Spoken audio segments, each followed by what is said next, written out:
বিশ্বজুড়ে বাড়ছে তেলের দাম, আর পাল্লা দিয়ে বাড়ছে যুদ্ধের উত্তেজনা। আমেরিকার হাতে ইরানের একটি বড় মালবাহী জাহাজ আটক হওয়ার পর মধ্যপ্রাচ্যের পরিস্থিতি এখন অগ্নিকুণ্ডে রূপ নিয়েছে।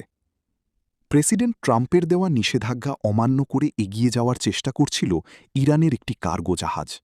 মার্কিন সেনারা সেটি মাঝপথেই আটকে দিয়েছে। এই ঘটনায় ক্ষোভে ফেটে পড়েছে ইরান।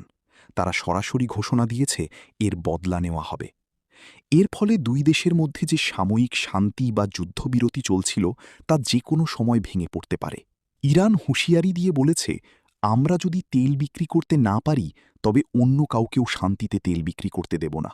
অর্থাৎ তারা বিশ্ব তেলের প্রধান পথ হরমুজ প্রণালী বন্ধ করে দেওয়ার হুমকি দিয়েছে। এই উত্তেজনার কারণে একদিনেই তেলের দাম ব্যারেল প্রতি প্রায় $97 গিয়ে ঠেকেছে, যার প্রভাব পড়বে আমাদের মতো সাধারণ মানুষের পকেটেও। প্রেসিডেন্ট ডোনাল্ড ট্রাম্প সাফ জানিয়ে দিয়েছেন, ইরান যদি আমেরিকার শর্ত না মানে তবে ইরানের সব বড় সেতু এবং বিদ্যুৎ কেন্দ্র উড়িয়ে দেওয়া হবে। পাল্টা জবাবে ইরানও বলেছে, তাদের দেশে হামলা হলে তারা প্রতিবেশী দেশগুলোর বিদ্যুৎ কেন্দ্র এবং পানি শোধনাগারে হামলা চালাবে। একদিকে জাহাজ আটক আর অন্যদিকে একে অপরকে ধ্বংস করে দেওয়ার হুমকি, সব মিলিয়ে বিশ্ব এখন এক বড় সংকটের মুখে দাঁড়িয়ে।